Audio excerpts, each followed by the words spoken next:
আসসালামু আলাইকুম বন্ধুরা, কেমন আছেন? আশা করি আল্লাহর রহমতে ভালো আছেন। আমিও ভালো আছি আলহামদুলিল্লাহ।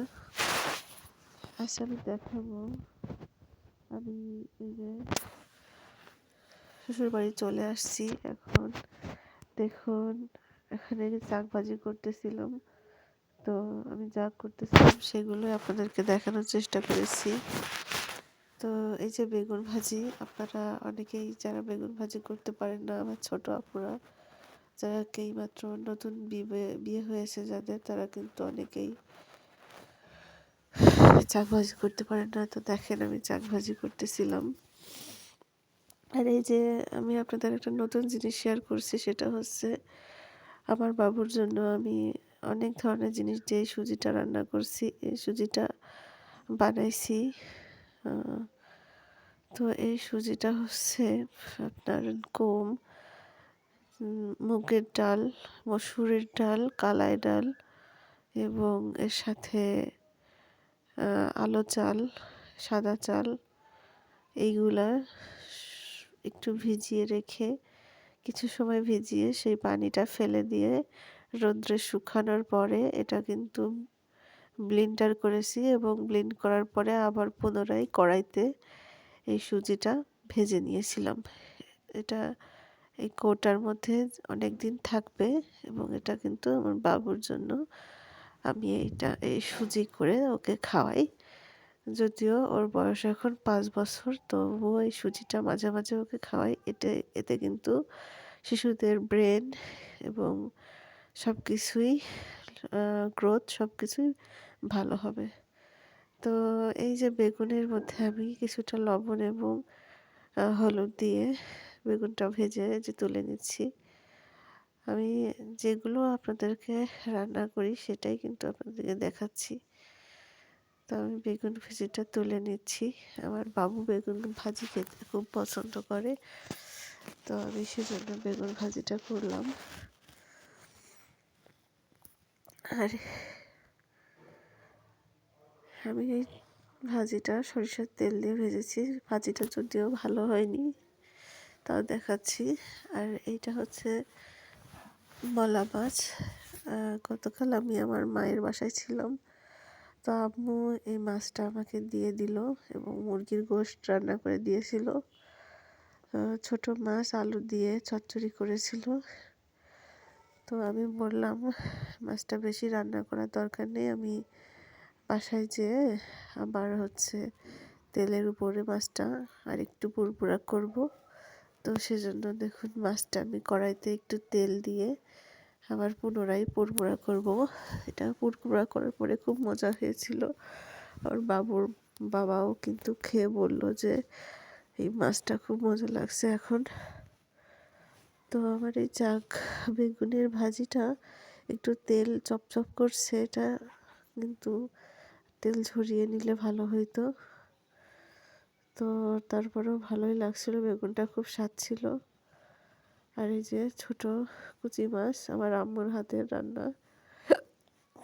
এই মাছটা এখন আমরা সরিষার তেল দিয়ে আরও বেশি সুন্দরভাবে, অনেকটা যাকে পুরপুরা বলে, একটু গরম করে নেব এবং পুরপুরা করে নেব। এবং এই কড়াইতে আমি এখন মাছ রান্না করব আজকের জন্য। আমি এখন জিয়েল মাছ আমার বাবুর জন্য একটু যে ডালগুলো দিয়ে সুজি করছি সেগুলো দিয়ে জিয়েল মাছের একটা স্যুপ তৈরি করব। তো তার আগে যেই জিয়েল মাছটা নিয়েছিলাম ওটা সামান্য পেঁয়াজ দিয়ে টমেটো দিয়ে একটু ভুনা করে রাখবো বাবার জন্য, এবং সেই তেলেই আমি সুজিটা আর কি স্যুপ আকারে হালিমের মতো করে বানিয়ে নেব। তো দেখতে থাকুন ভিউয়ার্স। এই যে আমি গরম তেলে অল্প কিছু লবঙ্গ এবং 2টা এলাচের ফল দিয়ে নিয়েছি। তো এখন আমি হলুদ, ঝালের গুঁড়ো এবং লবণ দিয়ে নেব। আমি কিন্তু সহজে রান্না করতে পছন্দ করি। যে রান্নাটা তাড়াতাড়ি হয়। আমি যেহেতু পড়াশোনার পাশাপাশি রান্না করি, রান্নার পাশাপাশি পড়াশোনা করি, এই জন্য আমি রান্নাটা যত সহজে হয় তত সহজে আমি রান্নাটা করার চেষ্টা করি। তো মাশাআল্লাহ সহজে রান্না করলেও কিন্তু রান্নাগুলো অনেক টেস্টি হয়ে থাকে। তো এই যে দেখুন, আমি তেলের উপরে কিছুটা হলুদ এবং ঝালের গুঁড়ো দিয়েছি আর লবণ দিয়ে নিয়েছি প্রথমেই, যাতে মাছগুলো ভাজা যায়। ভিউয়ার্স দেখতে থাকুন আপনারা কিভাবে আমি আমার রান্নাটা করছি।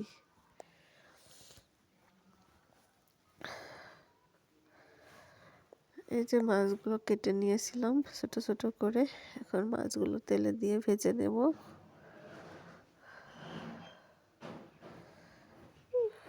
আপনারা যারা মেসে থাকেন তারা অনেকে সহজভাবে রান্নাটা করতে পারেন না, তো তাদেরকে এই রান্নাগুলো শিখিয়ে দিচ্ছি, তাদের উপকারে আসলেও আসতে পারে। আর যারা হাউসওয়াইফ তারাও কিন্তু আমার রান্নাটা দেখে শিখতে পারেন।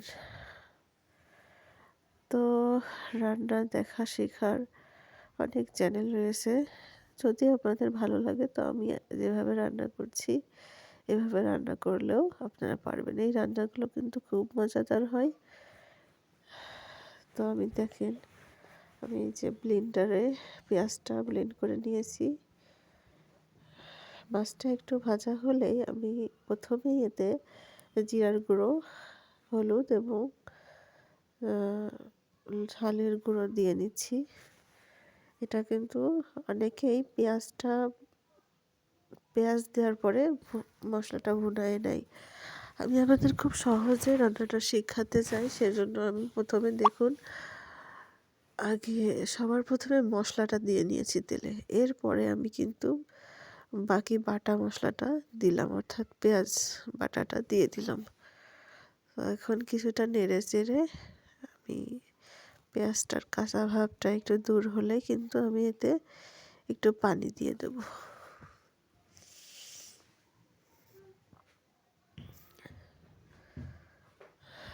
তো ভিউয়ার্স আমি নাড়তেছি, রান্নাটা নেড়ে আমি একটু হালকা কুক হয়ে গেলেই এতে কিন্তু পানি দিয়ে দেব।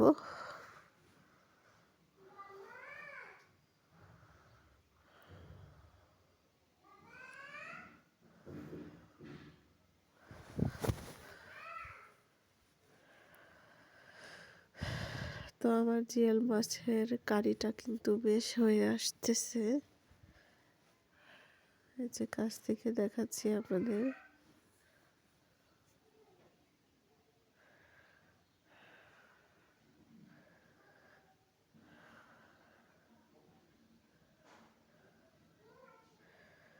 তো মাছ মাংস যাই বলুন না কেন এইভাবে রান্না করলে কিন্তু সহজেই খুবই দ্রুত রান্নাটা হয়ে যাবে। তো আমি কিন্তু এতে দেখলাম শুধু পেঁয়াজ দিলে খালি হালকা একদমই কেমন হয়, আমি একটু টমেটো কুচি করে কেটে ফালি ফালি করে এর মধ্যে দিয়ে দিয়েছি, এতে স্বাদটা আর একটু বাড়বে। যে কোনো ভুনা তরকারিতে, মাছের তরকারিতে কিন্তু আপনারা শীতকালে যে টমেটোটা পাওয়া যায় পাকা টমেটো, এটা কিন্তু দিতে পারেন, এতে কিন্তু তরকারিটা খুব স্বাদ লাগে এবং খুব মজার হয়, টেস্টি হয়। তো আমার এই রান্নাটাও কিন্তু বেশ টেস্টি হয়েছিল।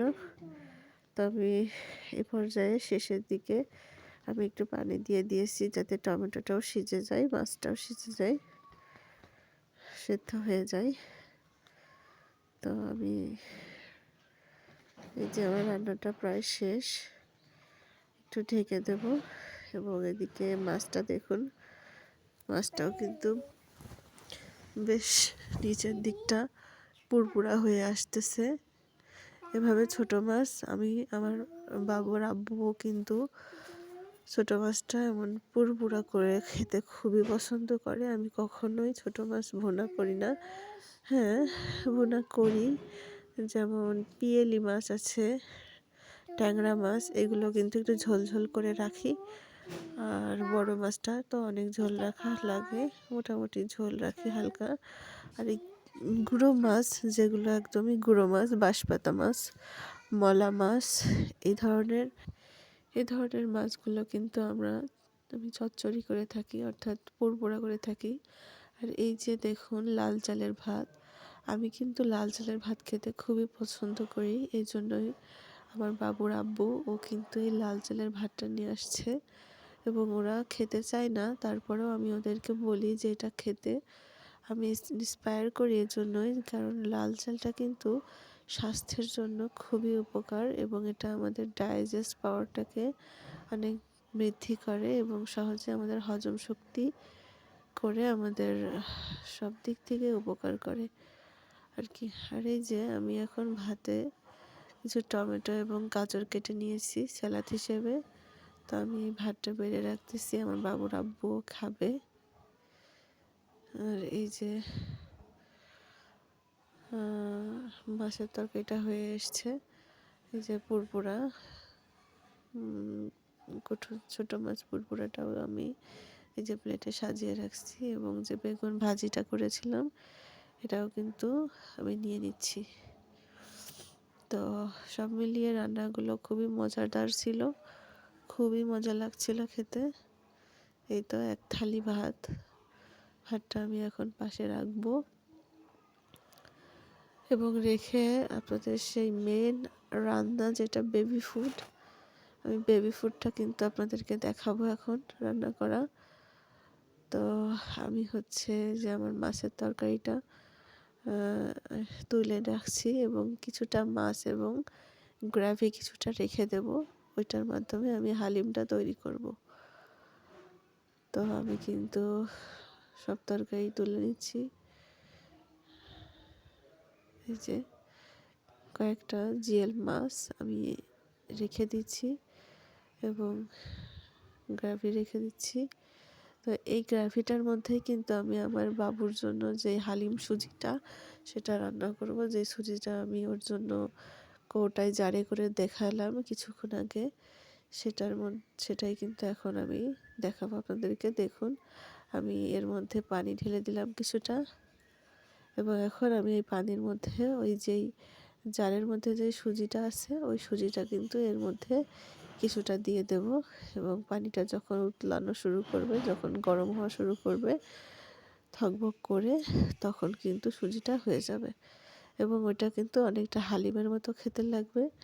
যেহেতু আমি এই সুজির মধ্যে মসুরির ডাল, মুগের ডাল, এবং এখানে ছোলার ডালও অ্যাড করা আছে, কালাইয়ের ডাল, সব রকমের ডালই বলতে গেলে এর মধ্যে আছে, এবং এর মধ্যে আলো চাল, এর মধ্যে গম, এগুলো কিন্তু আছে। আমি পোলাওয়ের চালটাও অ্যাড করতে চেয়েছিলাম, কিন্তু এটা অ্যাড করা হয়নি, হালকা হয়তো অ্যাড করেছিলাম। তো এইগুলো সব মিলিয়ে কিন্তু হালিমের ভিতরেও কিন্তু এই ধরনের জিনিসগুলোই থাকে। তো এটা যখন সুজি করা হয় লবণ দিয়ে, সেটাও খেতে খুব মজা লাগে। এবং এই যে এইভাবে জিএল মাছের স্বাদটা অনেকটা মাংসের মতো, এই জন্য কিন্তু এই হালিমটা বেশ মজা লাগে। এটা আমি আমার বাবু যখন ছোট ছিল, যখন ওর বয়স 1 বছর, তখন থেকেই কিন্তু এই ধরনের হালিম আমি ওকে খাওয়াতাম। তো মাশাআল্লাহ, তখন ওর শরীরটা অনেক সুন্দর ছিল। তো নিয়মিত এই ধরনের হালিম বানিয়ে আমি আমার ছোট বেবিকে খাওয়াইতাম। আমি যদিও হালিম বলছি, মূলত এটা কিন্তু এক ধরনের মিক্সড ফুড বা সুজি বলা যায়, বা এই সুজিটা কিন্তু দুধ দিয়ে যদি আমরা এইভাবে করি, তাহলে কিন্তু সেরেলাকের মতো, একদম সেরেলাক অরিজিনাল সেরেলাকের মতন স্বাদ লাগে। তো এই যে বন্ধুরা, এই বেবি ফুডটা আপনাদের সাথে শেয়ার করার একটাই কারণ, যে আমরা অনেক সময় 10 বছর পর্যন্ত কিন্তু বাচ্চারা খেতে চায় না, এবং যা খাওয়াই তাতে ওদের শরীরটার গ্রোথ এবং দেখতে অনেকটা চিকনা থাকে। তো এই ধরনের সুজি কিন্তু মাঝে মাঝে যদি আপনারা 2 থেকে 10 বছর বা 1 থেকে 10 বছরের বাচ্চাদেরকে কিন্তু আপনারা এই ধরনের সুজি সেরেলাক খাওয়াইতে পারেন। তো ভিউয়ার্স, রান্নাগুলো কেমন লাগলো অবশ্যই জানাবেন, এবং ভিডিওটি শেয়ার করে আমার পাশে থাকবেন। আজ এ পর্যন্তই, আল্লাহ হাফেজ।